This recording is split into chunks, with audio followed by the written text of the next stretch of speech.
Hello, everyone. This is Sirisha, and I host the Women, Career, and Life podcast. Just like you, I've traversed varied paths, stumbled a little, picked myself up, and learned a great deal on my journey. Many of us face similar questions, but we don't always get to have a conversation with our friends or peers. In this podcast, you will hear real stories that you can connect with on the challenges of navigating career and life. You must be wondering who I am. In my everyday life, I'm a career woman, a mom, and an avid reader.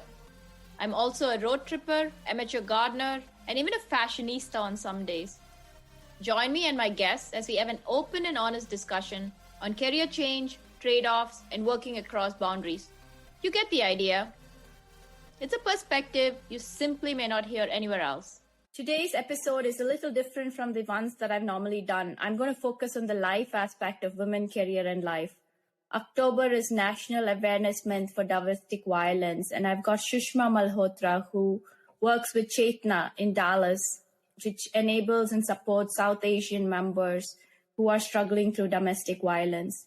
I think this is a very important topic that needs a spotlight.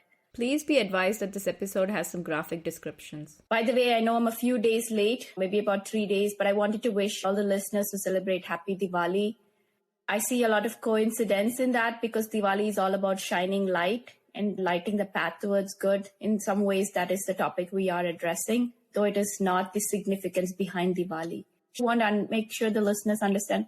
Chetna is specifically addressing South Asian community in a local community. But for those of you, the topics we will be talking about today is not limited to the South Asian community or a locality in the US. There will be things we'll be talking about, resources, about signs, how to have a conversation if you see someone experiencing it. So stick around, though some of it might have a local touch. There is a broader context around it that you might learn something that can help someone else. Sushma, thank you for joining us today. I know you work in the banking industry and do this as well, so your plate's pretty full. So thank you so much for taking the time to be here and welcome. I'm really looking forward to learning more about what I and others can do to help address this topic. So I wanted to take a few steps back. What got you involved with Chetna? Can you give us some history about Chetna and your intersection with it? Hi, Sirisha. Thank you so much for having me on this podcast. And like you said, we just had our Diwali festival. So I also want to wish everyone a very happy and prosperous Diwali. I hope this Diwali, the festival of lights, lights up everyone's life because there are some who may be in darkness and they do need help from others to light up their lives and live a very normal, peaceful life. So, Sirisha, you brought up a good thing about that this is a broader subject. It happens in every community and everyone gets affected. So, Chetna is a non-profit organization. It was started in 2005 by a few volunteers, good Samaritans from this local community who were given the but they referred a person who was going through abuse and needed some help, some guidance on what to do next. A small group, they talked between them and then two of them stepped forward and they formed the organization and it was formally incorporated in 2005. So that is how it started. And interestingly, the name Chetna, it's a Sanskrit word. It stands for consciousness, for awareness. And that was the main focus at that time. It was not to just resolve some issue, the social issue, but it was mainly to give it a focus to people to know about it. That is the main thing, that people are not aware that such a thing happens in our community. So that is how this name was given to the organization.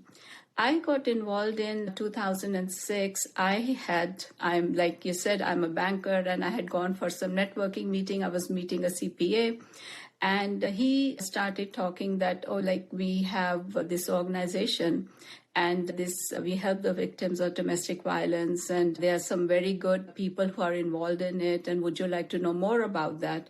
And that is how he just introduced me to the co-founders and I just started volunteering since then.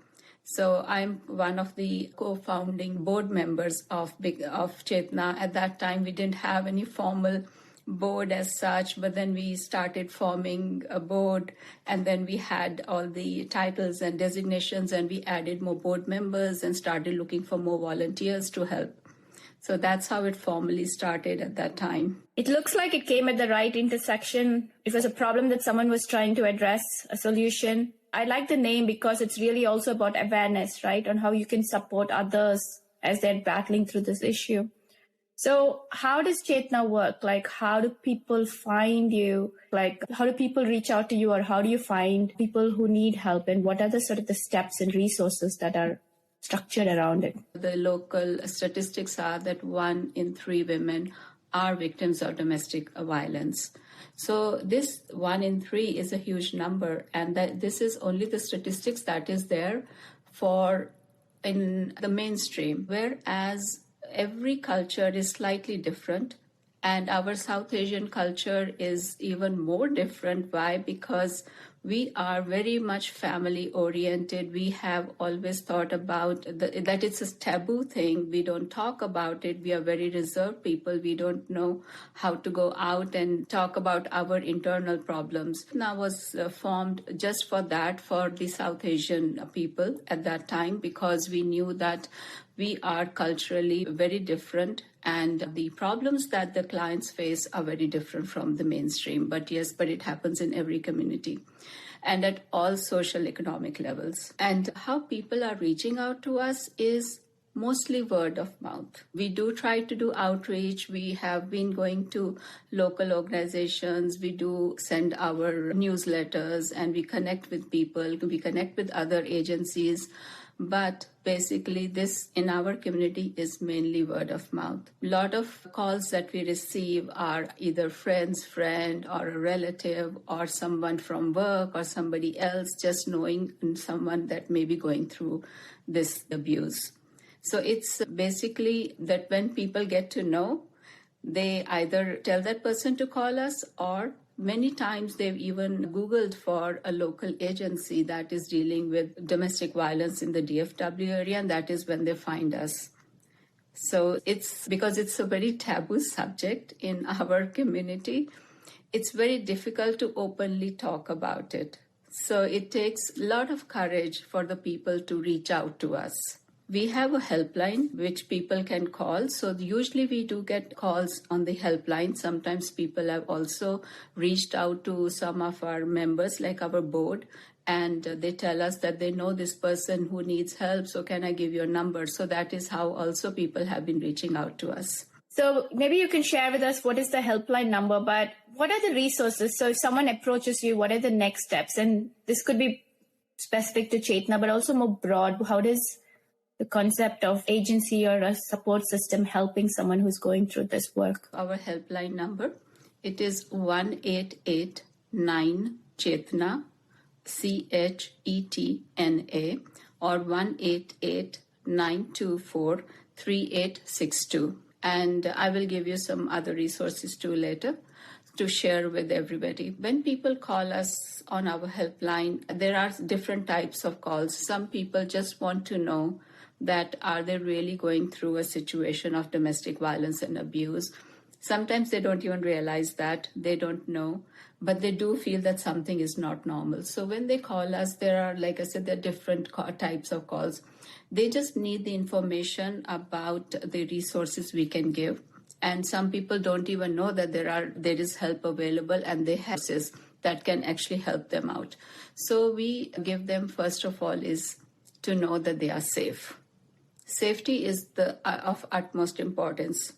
If someone is calling us through a crisis when they've just recently experienced violence, or they feel that they will not be safe, they can be harmed physically, that is a totally different type of call, and the resources have to be different. And I will talk more about that later. We would give them help with counseling, because they need to talk to a therapist, understand the problem, because there are a lot of issues and they are not sure of what to do, their next steps, they don't know what can be done.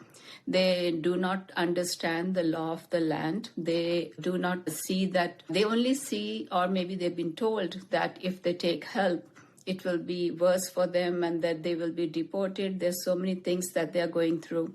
So we give them counseling and we give them legal help resources. There are some sources which are like Catholic Charities, Legal Aid, Lawyers Without Borders. There's so many organizations that give a free legal help as well. So for everyone, that is what we start with, because most of the time they want to understand how they can maybe separate, or maybe they need to actually find out their status issues. So generally most of them, they want to have some legal advice. So once they start with all this and also take some counseling, they understand more, they understand better. And that's when they know that what is the next step for them. There are several resources available, even free counseling is there. Sometimes there are calls which are very desperate. Maybe they are having suicidal thoughts. So that is another issue. So we need to make sure that we can identify that and we can report it accordingly. Many cases means their child is a witness, or a child can be harmed, even if it is not directed at that child. So we usually refer those cases to Child Protective Services or CPS. This is a very weighty topic, right? There is so much impact on family, not just the person experiencing the abuse. It's a big dynamic that impacts a lot of people. But I wanted to take a step back. You made this statement early on where you said when people call, they do not know if they're going through violence. What sort of ways is violence experienced? In my understanding, it could be financial, emotional, physical. There are so many ways it can be. So what are some of the ways that someone who's experiencing it or someone who's a third party can recognize the symptoms of it to see what the next steps are? Yes, so domestic abuse can be in many different ways. We usually only understand, or I would say the law enforcement, they see domestic violence only when they see some bruises, or it's been that they've been battered.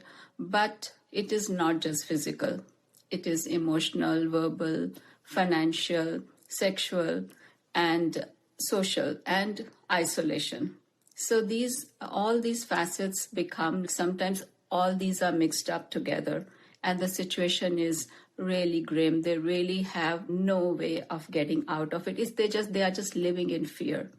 So if you imagine, I always say that when we say domestic is something our own, our safety net.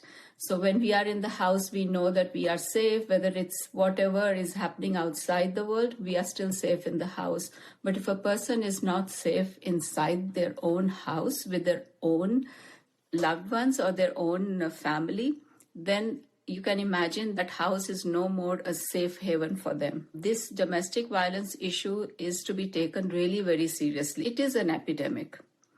And when we talk of an epidemic, I know we just went through the pandemic of COVID-19 and how it changed our lives. And this epidemic has been going on for years. So this needs to be addressed in a very strong way so that we can prevent this from happening. Sometimes we talk that, I wish that we could close shop, that this problem was resolved, there were no more cases of domestic violence and we didn't have to exist anymore. But that is not happening. In fact, we are getting even more busy now with so many more calls coming in. So that means this issue has to be taken up at much higher levels. When we talk about like the abuse and the violence, many of our clients are facing emotional and verbal. Sometimes verbal is even worse than physical. I'm not saying that physical is better, but verbal, it really hurts so much more. It hurts even deeper. And then along with that, they don't have the independence, especially the financial independence to do anything. They are so dependent on their abusers that they don't see a way out of it. They see that they are totally helpless. And that can be even worse because then they are totally isolated from the rest of the world. So they are confined in their homes and they cannot take help. Even when they want to call someone, many of the times they are being monitored. There's someone behind them listening to their conversations. Whichever websites they go to, those are being monitored. So the abuse is not in one way. It happens in so many different ways that the person gets entangled in that. And getting out of those situations, it requires a lot of courage. So whenever people call us on our helpline, we really want to be there, to be the first ones and make sure that we can pick up that call, because we don't know who is calling and at what moment they are calling, what is going through. Did they just go through something? Are they fearing that something worse can happen? So we always want to be there for them, to listen to them. And I would also talk about some of the calls that we receive. So there are different calls, like I was saying, on our helpline. So we get calls which are totally in crisis. They may be locked in another room. They may be calling from a bathroom, or they may have gone to the garage, or they may be just standing outside the house, and finally they have the courage to call us. So in those calls, we have to be very careful, because we want to make sure that they are safe. And this is the first thing we ask them, that are you in imminent danger right now? And do you need to go to a safer place? So that is the time we tell them it's best to hang up and call 911. And we tell them, if you cannot call, we'll call. Just give us a little bit about your location. And we quickly ask them for their address, where they are located. And many times they are in such a situation, they don't even know what to say. They forget their apartment numbers if they are in an apartment, or they forget simple things. So we have to get all the information, and then we call 911. But we do encourage them to do that, so that police can come immediately to rescue. And if that is not the case, if they are not in imminent danger, we tell them to gather their things, make sure that the other person doesn't get to know what they're doing, and they have to make sure that they have their documents and the children's documents, their passports, their IDs, their vaccination records, and also make sure that if they are driving, they have a car, that there is sufficient gas, and they always keep a spare set of keys with them. So there are a lot. For us, the safety planning is very important, because that is how they can actually plan to do something. And there are some calls which are, like I said, a friend may be calling for somebody, saying that my friend is going through this situation, but she doesn't want to make the call, and I'm very concerned about her. So what is the way that we can help? So we try to get the information about what the abuse is, and we tell them how to get help at that time. We do prefer the person to call us herself, so that we can understand the situation better. And we can help them through giving the proper resources that they really need at that time. And we talk to all the mainstream shelters, and we try to get them a place over there. Unfortunately, there are times when the shelters are full. They don't even have room that day. So we have to contact them almost every day to find out if they have a space. And we also talk to the local owners, the people who own hotels, motels, that and we just get a room for a few days for them, because safety is the main concern, right? So we always want them to be safe. That's a main issue. Otherwise, if for some calls, we would just give them the resources. We'll share the legal services, and also for counseling help, or even if they need to just find out that what their status can be. So we also talk to attorneys, and we give them a free consultation, so that they can ask all the questions they need to.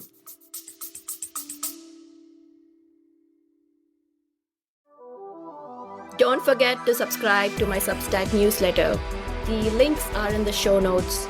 If you're looking to partner with me for keynote speaking on women leadership, financial independence, or graduate school and beyond, check out my website and reach out to me. Stay tuned in and listen to the rest of the podcast. Thanks for listening. That's a lot of very relevant information, because you talked about different scopes. Like you said, someone is in crisis. It's a whole different situation. When their safety is at risk, it's an escalation that needs to be dealt with. But I wanted some more clarity on when they're putting together a safety plan, gathering their documents, gathering their keys. I suspect a lot of people do not know where that stuff is kept, or even have access to it. So what do they do then? And say their kids are in school, or they're unable to contact them, or They won't know this information. And a lot of the population in your case is immigrant population. They may not even know what documents are there. If they don't have access to it, it creates much more complications. What does that look like? Yes, that is very true. It's a situation which is like high risk. And we always, when somebody calls and we know that they are not going to leave the house right now, so we do tell them to plan ahead, that in case the next time the situation escalates and they need to leave, they need to be very sure that they carry all the required documents with them. So we usually tell them to make a list of all the things, especially like all their IDs, their passports. And I know you said that they do not know where they are. Maybe those are under lock and key. And or even if they have access to it, and if they move something, the other person may get to know that something is going on. So we tell them that whenever it is safe, make sure that you can make copies of those documents. And either they can take pictures and save it, but being very careful that when they take pictures, that phone cannot be shared, because their phones are also monitored. In many cases, we tell them just make copies, put it in a bag, and maybe leave it with your neighbor or leave it with a friend, so that at least they have the copies of their documents and they don't lose that. Many times their emails are also hacked. So we tell them to be very careful about what they email, what they text. Even when they call us, we tell them that now you go back and you delete this number that this was called. And when we call them, if we have to call them, we always go as an unknown caller. And also, if people are visiting our website, on the website, there is a button they can click, and that will take them away from the website, and that history will not be there. So that is also, we explain to them that this is the next thing they need to do. Make sure that they delete all history if they have been going on any websites like ours or any other organization that is related to domestic violence. And this is only to keep them safe, so that the other person who is monitoring their emails, their calls, does not get to know that they are trying to get help, because that always escalates the situation. Safety planning is not, other than having the documents, we tell them that always keep a handbag with the duplicate keys of the house, duplicate car keys, and also any other thing that they think is important to them. We tell them to put that bag somewhere, either hide it in the car itself and have something that you can hold on to that the other person cannot know, or just best is to go and give it to a neighbor or a friend. That's very important information, is leveraging others. It was interesting and important to find out that you have ways in your own system to click and clear histories, because you cannot leave a trace. In some ways, they are going into hiding in their own house to protect themselves, to have a safety plan, to rescue themselves at a later time when it's safe to do. What makes them make the decision to take that step? When they've created a safety plan, is there a trigger, or do they come up with a plan on when to do it? There can be a trigger. There may not be a trigger. They may have been thinking about it for a long time, but they may not have talked to anyone about it. So they may not have had the resources. That is also one thing. So we always tell them that whatever resources we give them, and if they're noting it down on a piece of paper, they need to make sure that they can hide it in their handbag somewhere, so that when the time is there, then they can call and take the help. And also the numbers that we give for the shelters is that let's say the abuser is in the house all of the time, and now the abuser has just left for an hour or two. So that is the window between which some people have put everything together and just left the house. Because while the person is there, they cannot do anything. So these are the windows that they need to make use of whenever they can, if they are not calling a friend or they are not calling the police. So that is, they need to make sure that they can leave during that time. The other thing would be that if they have their documents, it just gives them the confidence that, okay, now they have the stuff that they need. And even though they are leaving the house, it's not easy. It does require a lot of courage from this side to make that decision. And believe me, like the national statistics is that it happens after 7 times that people leave the house. But I would say in our community, it's not 7, it may be the 10th, 11th, 20th time, because the safety net is different for them. The mainstream people over here, they know that they have other friends, they have relatives, they may be going to work, and they have the co-workers who can help them out. But in case of the South Asian community, who are immigrant community, they really do not have that many people that they know. And because of they are being isolated, they don't even get to know a lot of people in this. For them, it's even harder to leave their house because they really have nowhere to go at times. So unless and until they don't find a safe place like a shelter or some other place that is arranged for them, they are very hesitant to leave, especially when they have small kids. Even a shelter always sounds, for them, it's like a totally unknown, unheard of place. It's like becoming homeless. A lot of them have this concern that, oh, I don't want to go to a shelter. I'm not homeless. I have my own home. Why should I leave this?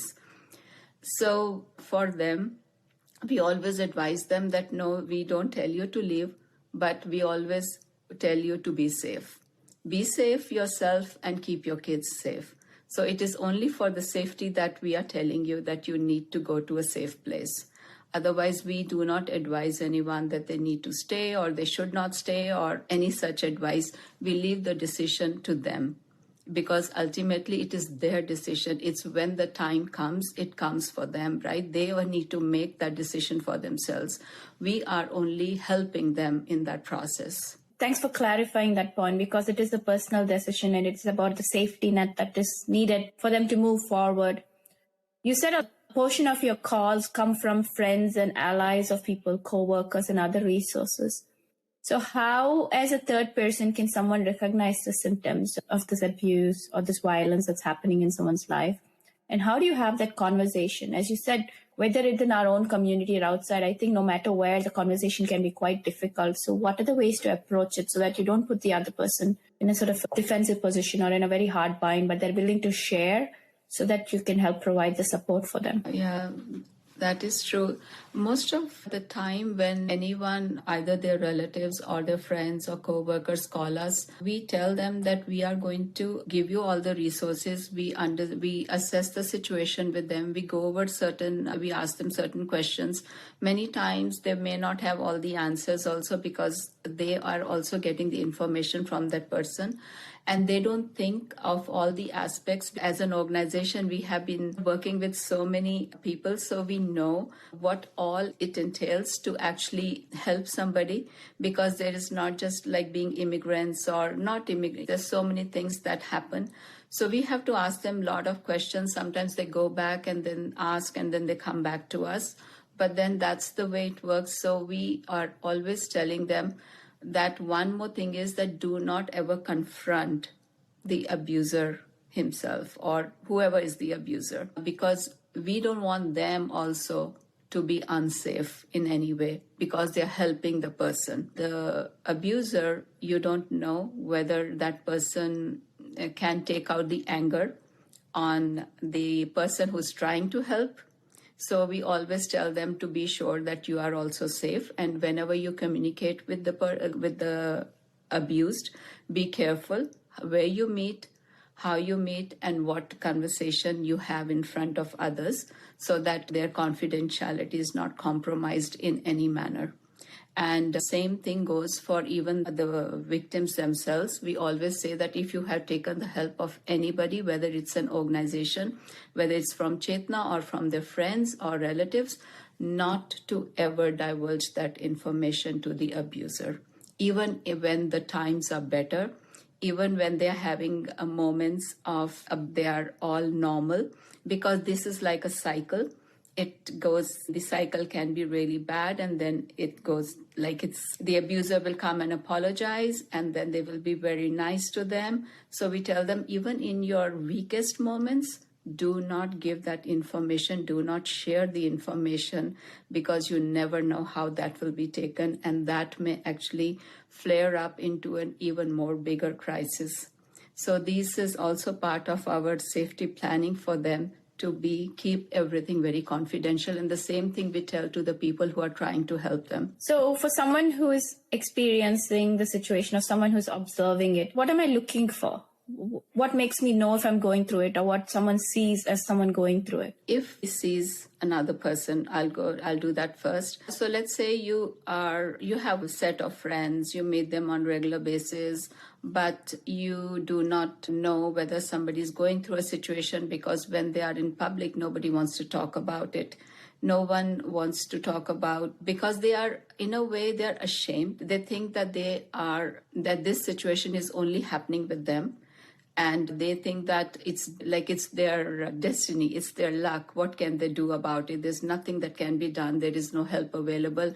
And they are the only sole victims in the world, because they may not have ever seen that happen to others in the family or in their friend circle. So they think that they are the only ones. This is a very sensitive way. So if you are in a gathering and that a person is not really taking part in the conversation, but is actually being very watchful, looking here and there, and then looks a bit scared. That has happened, but sometimes a lot of the people would ignore that. They would just disregard that maybe the person is distracted for some reason, or if that person is not very comfortable when the abuser is around. This is something that it's not easy to find that out.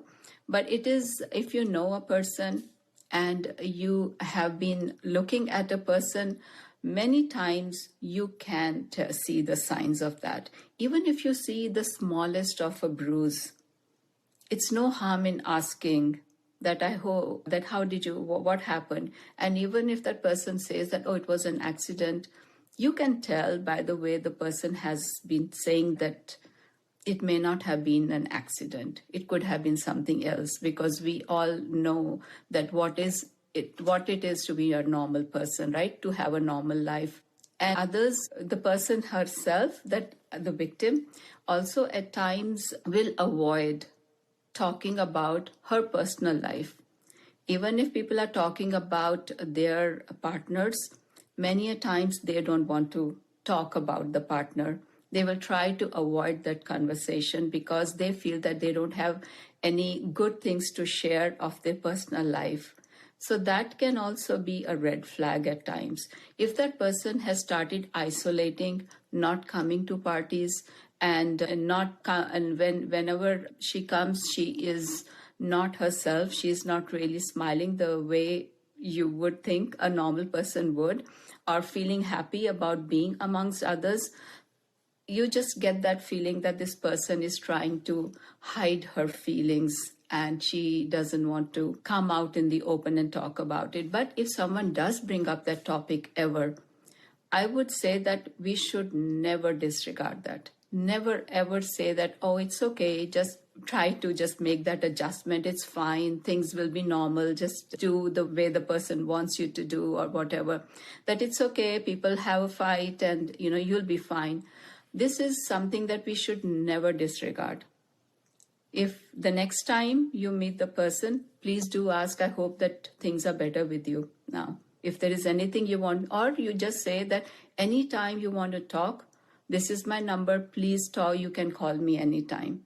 So it is about just being a considerate friend to that person so that she has somebody to lean on. That feeling, like they say that you just give a small straw to someone and that they can latch onto. That little glimmer of hope can help them out. It sounds like they know that if you are watching it and you hear someone reach out or something is different, because from what you're saying and from what you read, sometimes domestic violence can start from day one, but I think it's a slow escalation process. So it builds on itself. Over time, the abuse gets worse. And if it's emotional or verbal or physical or sexual, as it's building, especially the isolation part, when they're getting cut off from their family and friends, there are certain signals. And what you're highlighting is not to ignore the signals, but be cognizant of it. And when you have that safe space to check in with your friend or the person who's going through this, to make sure they're doing okay and that they have access to you or resources if needed in that safety net that you're building around it, so that they are not isolated over time. Of course, for people who come in maybe as an immigrant and are only at home and have no network, that whole situation is a completely different story. Because I think the challenge for you, and I want to touch upon this a little later, what the impact is to the children as well.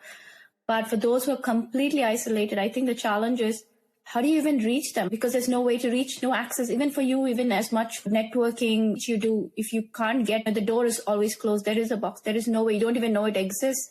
There is no way to reach them. So I'm sure that's quite hard for doing that. I know we've been talking about this a bit too. So how would they know they're going through this, especially verbal and emotional? How do people recognize the symptoms? What are some of the most challenging ones you've seen where it's maybe been even hard for you to tell if they're going through a difficult situation or going through violence, or it's hard for someone to glean out? Maybe you can walk it through a scenario and then people can understand, okay, the delineation of what that means when we're trying to differentiate what that looks like.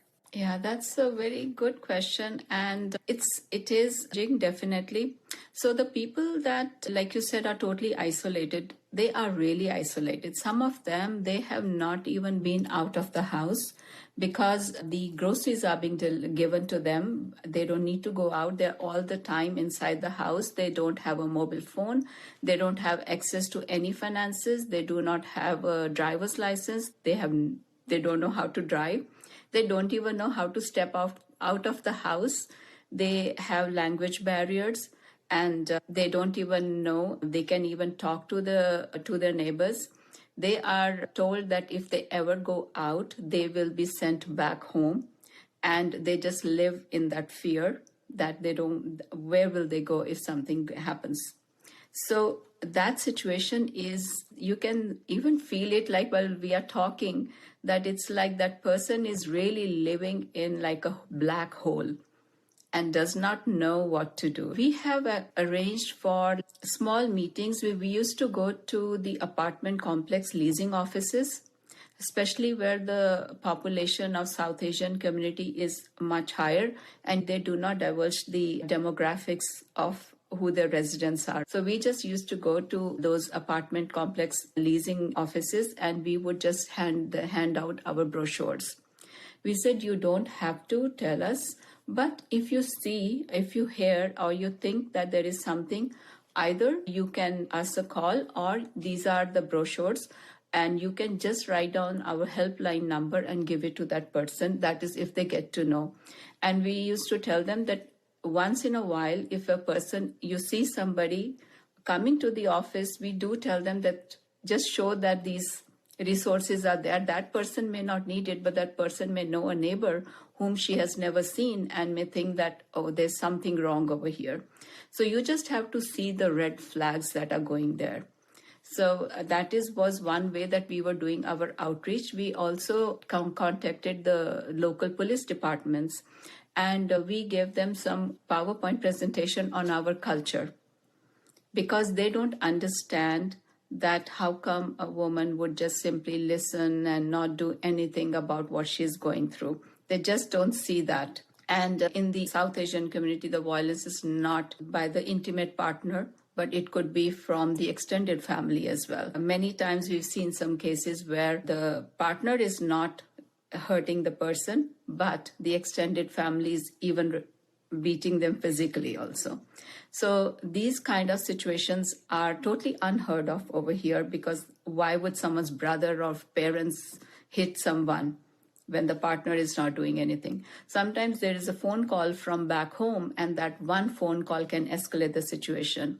Also, another thing is in our Indian community is the dowry system. There could be a demand at any time and which the local organizations over here don't really understand that why is dowry a reason for violence or any kind of abuse, whether it could be verbal. Going back to the question about seeing that whether this person is actually going through domestic abuse or not, it's when we talk about marriage or any partnership, we talk about mutual respect. Every relationship is based on mutual respect, even with our own children, siblings, our parents, relatives.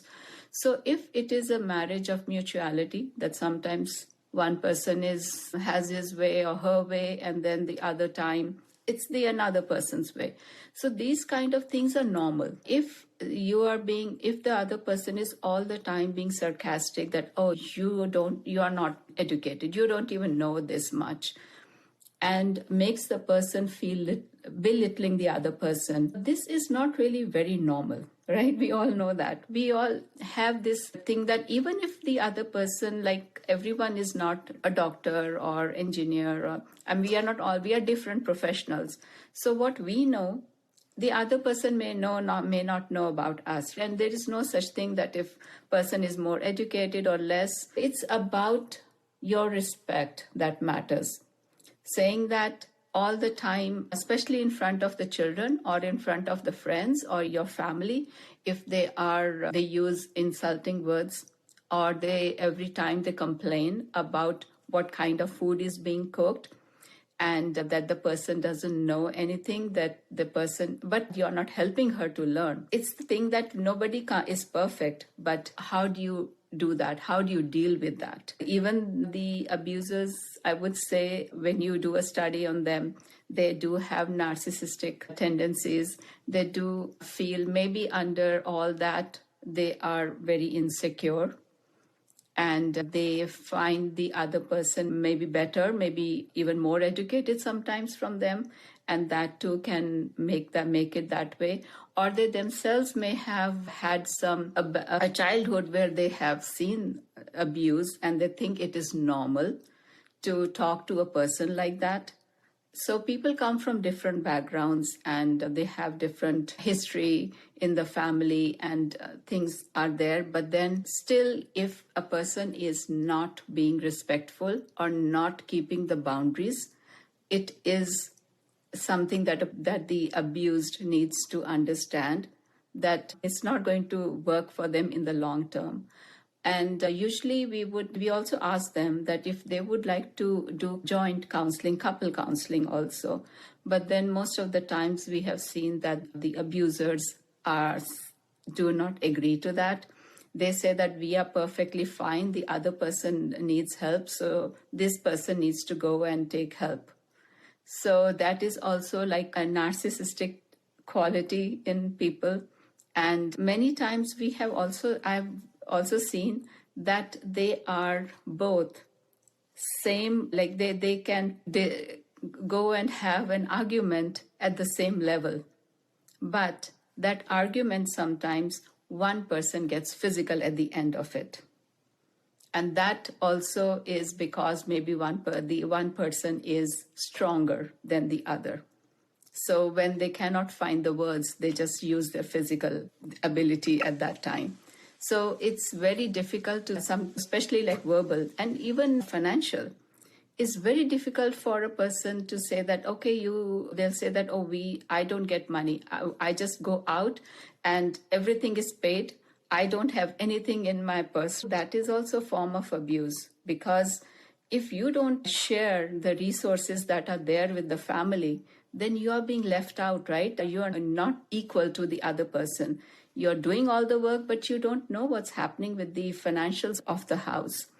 So these things are something that should be a red flag, that why you're not on the bank account, why you don't have a credit card, why you are not being told that what is the income of the family. So it's an imbalance of power and respect in a lot of ways, what you're talking about, that you see that imbalance. So the other part of it is, when you're looking at it, how is the impact on children? What is the effect on them as well? For the children, I think it is the hardest to see, especially when it's their mothers being abused and if it is going on in front of them. It really has a mental effect on them. And sometimes the children are very small, they don't even understand. But I would say that they do have that feeling that something is not right in the house, right? Because they are also scared of the abuser. They are scared to say anything. They are scared to protect the person who is being abused. And in fact, they may not even know what to do. We think that the children should also get counseling help.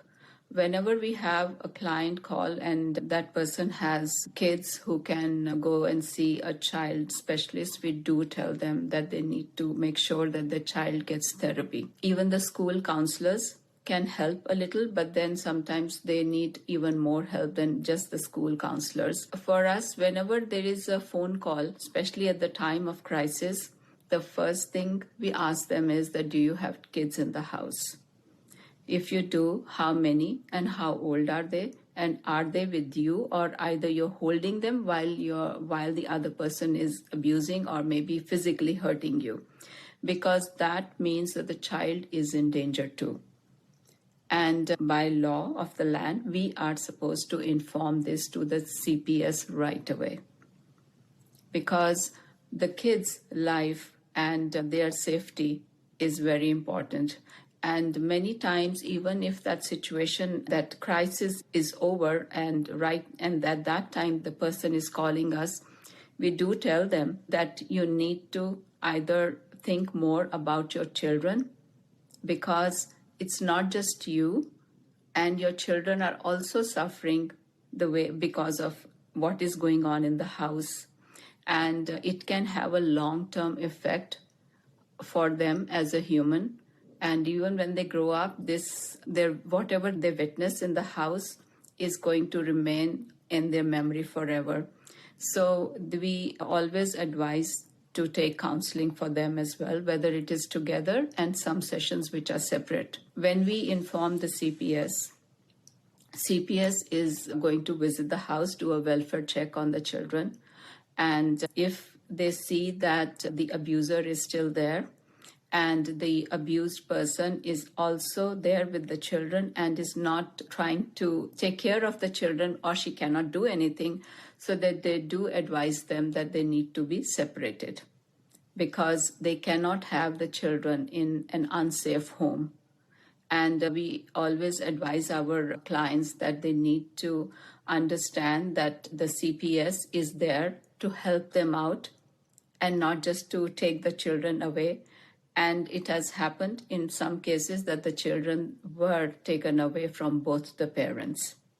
So this is even more traumatic for the parents, and especially our community, because this is something we cannot imagine our children going and being in somebody else's house. Being safe is the most important. So we tell them that if you have to go to a shelter, you should do that with your children, so that this situation doesn't happen, that where their kids have to be taken away from you. And you touched on this earlier. There are so many escalation points and so many touch points that impact everyone. You talked about the impact on the children. And there are social norms that also interfere with this. Has there been ever a case where a domestic partner, an intimate partner, actually has called out when their partner is being abused or going through violence from their family or other surroundings? And the second question is, I know we are largely talking about women here, but there must be men, I'm sure, experiencing, and that social and mental and the societal expectations can be quite challenging, because it does happen. COVID did highlight, and you're saying you're seeing an increase in calls, which, sad to say, is not surprising, because there have been so many articles, so much concern around the world, because people are isolated in their safety. Like you said, it's all about safety, and you expect domestic to be safe, but it's not safe, because COVID, everyone was stuck at home. So you were in this cocoon where no one had a place to go to safety or have a place to vent. So I just want to touch back on those 2 points. Has the intimate partner ever initiated this? And what happens from a men's perspective if they are going through this as well? Yeah, that's a good question. Like, we've had a number of cases where the extended family was even physically hurting the person, but the intimate partner did not do anything. And till now, I have not seen a case where the intimate partner has stepped up, because if that happens, then the extended family would not do anything. Let's talk about the men also who are being abused. If the women are coming out and talking about the abuse, it's very difficult for men to come out and talk, because that will make them look weak. And that is not how a man should ever look like. And they have this, that no, they are the macho men, and they cannot come out and tell that they are being hurt by someone. But we do have a few cases in which men have been abused, and they have come out and they have taken help from us. They're like pandemic, of course, never helped, and our calls really reduced during the pandemic. We were getting worried that it's like going to be a bubble that's going to burst, and that's what really happened actually. For men, it's may not be more physical, but it is financial, and it is verbal, emotional. They are considered like you are not good for anything, things like that. Or if the partner may be having some other partners and do not care for this person. And men have, it's when they talk about their abuse, it's like they think that they can do better, but they were not allowed to. And in a lot of cases, we talked about the abuse earlier, that when the partner comes here on H-1B visa, which I don't know, a lot of people may not know, but it's to come and work over here. And then their partners are on H-4, and if they get the permit to work, they can work. In many cases, I would say 90%, it is like the other way around, right? The men would be having that and they would bring their spouses as dependents. But there have been cases where it has been the other way around. And we have seen abuse happen in those kind of cases a lot. And many times, even the family is involved in that. For men, I think it is such a hard job to talk about their personal and their more intimate life.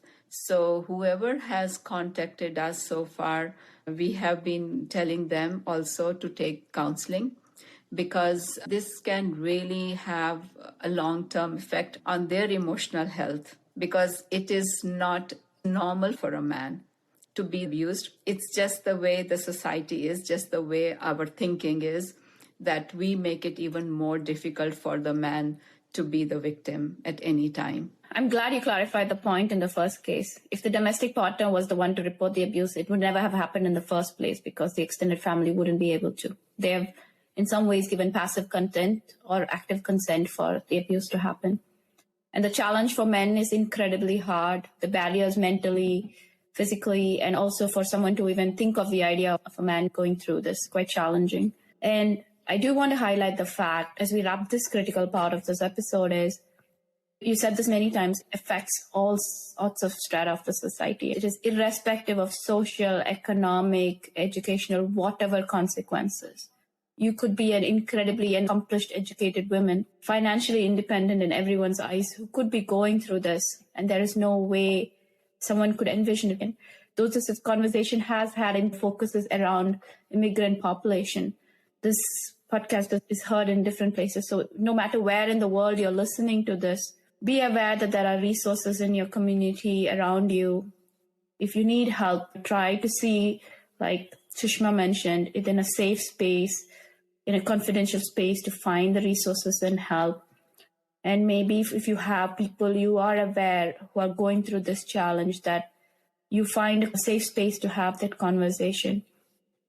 I like the fact that you were very intentional about reaching out to like apartment complexes to essentially reach out, because in communities that are close-knit, which a lot of communities around the globe are, there is someone who will notice something. This is no different when the police and the community says, look for these signs, trafficking or for violence or whatever other things. It is no different from watching similar signs for something, because this is in a more intimate setting, the same kind of challenge that someone is facing.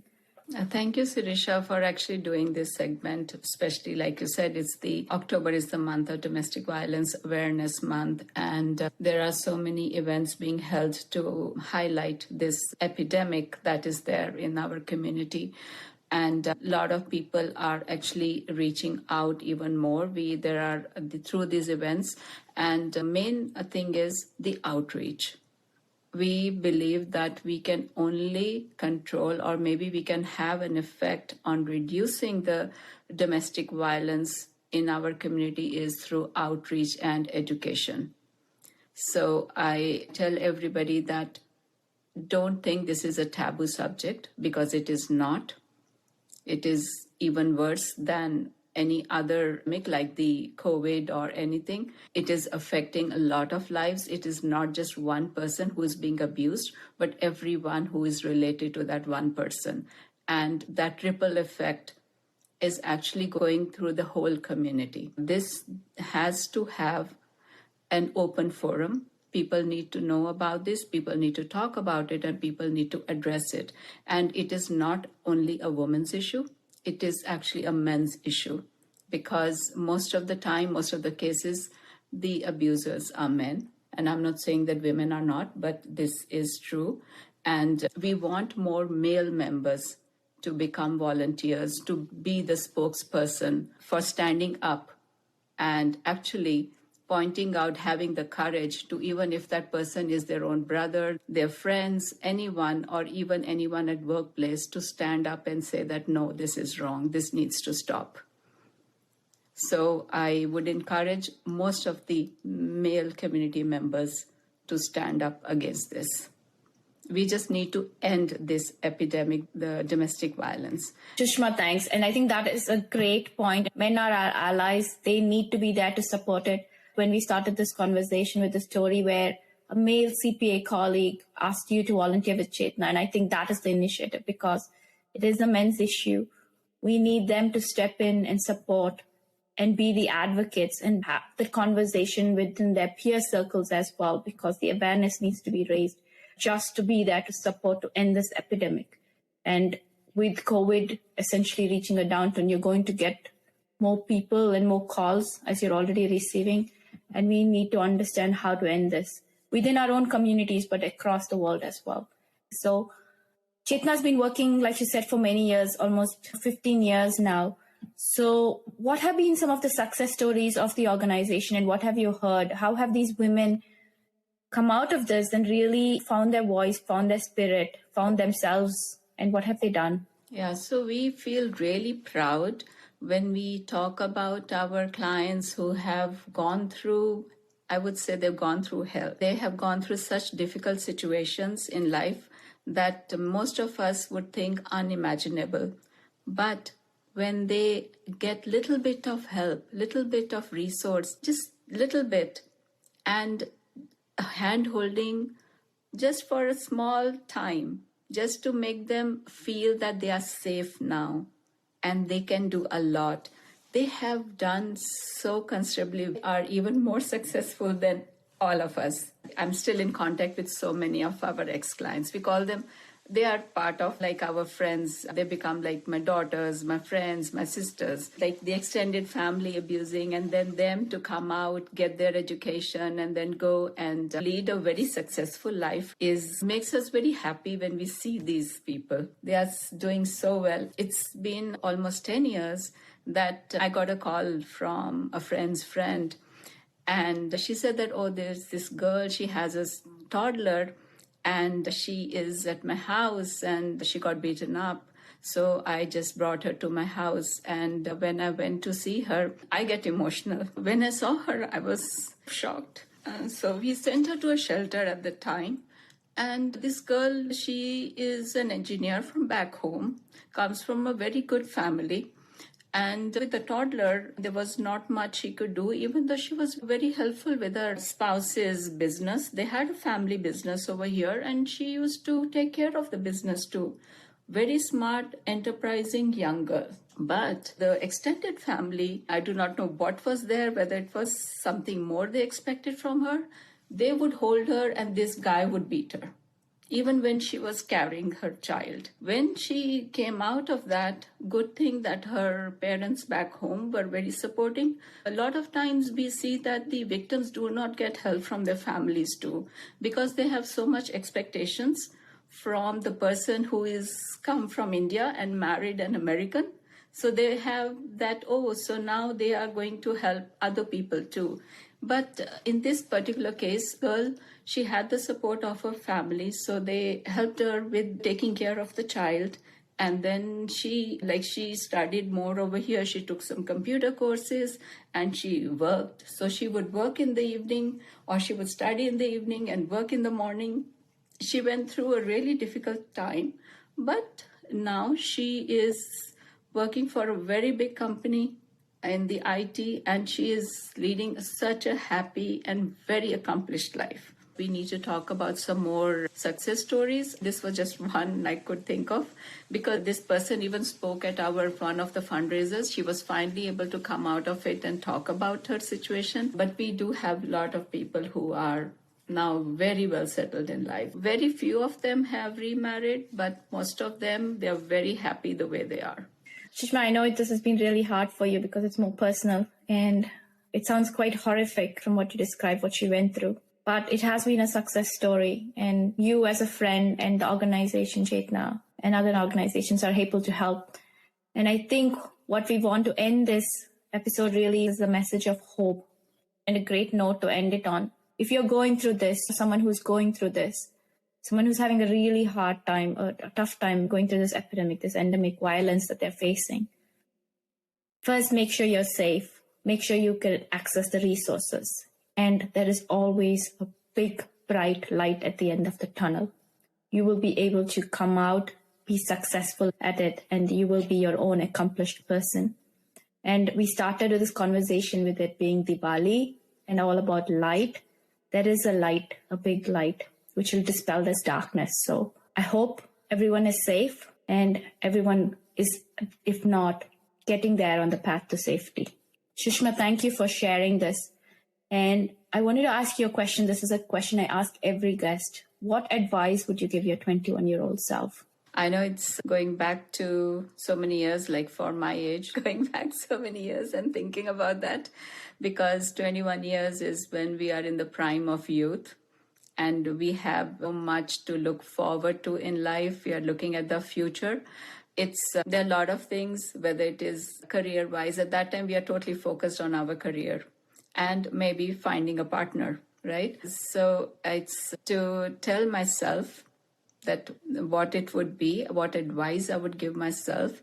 I would say that I would like to have been more focused and understood my priorities in life better. Maybe I should have understood what my future is going to hold for me. If that is the time I have to do something for a better future. It's just very tough to answer just one sentence. And it's hard, right? At 21, the world is an open space to explore and life is going to meander. So I think it's hard to plan so far ahead as well. And what is the one word you would use to describe yourself? One word would be, I'm a good listener. And considering your work with Chetna, I think that's incredible and that's a gift. And I'm glad you have it. And I just want everyone who's listening, we will be sharing resources, a list of resources beyond Chetna in other communities that have accesses and resources available. But by no means will this be a comprehensive list because there's a lot of places that do offer services. But it'll give you a starting point and it'll be at the end of the podcast on the RSS feed. Plus, it will be also on the blog at womencareerandlife.com. You could reach out to Chetna. Sushma did give the number. We will ask her to repeat it again for you if you're sitting in the Dallas area or if you were looking to find resources around that. And I want to share our helpline number. It's 1-888-9-CHETNA or 1-888-924-3862. And thank you for listening. I would just say the old adage, keep your eyes, ears open. And I guess at this point, from what your advice is, yes, we have to talk, but we have to be cautious of what we say. So just being cognizant of that, and you could help someone, or if you need resources, how to reach out on it. And thank you for highlighting this at this month, which is a very critical point. I know it's a conversation we're having in October, but doesn't mean it's something we don't think about all the time, just as we're going through it. So Sushma, thank you. I appreciate you joining on this call today. And thank you again for being here. Thank you to you, Sirisha, too. Thank you for this. I hope you enjoyed today's episode. Tune in every other Wednesday to catch the next episode. If you think a friend may benefit from this, please share this podcast with them. All the resources we talked about are also available on my website, womencareerandlife.com. Please subscribe and leave us a review on your favorite podcast platform. I would love to hear from you about your stories and your journey. You can reach me on my blog, Twitter, Instagram, or Gmail at Women, Career and Life. Until next time, this is Sirisha signing off. Remember, There are infinite possibilities to drive change in career and life. Which will you choose to make a reality today?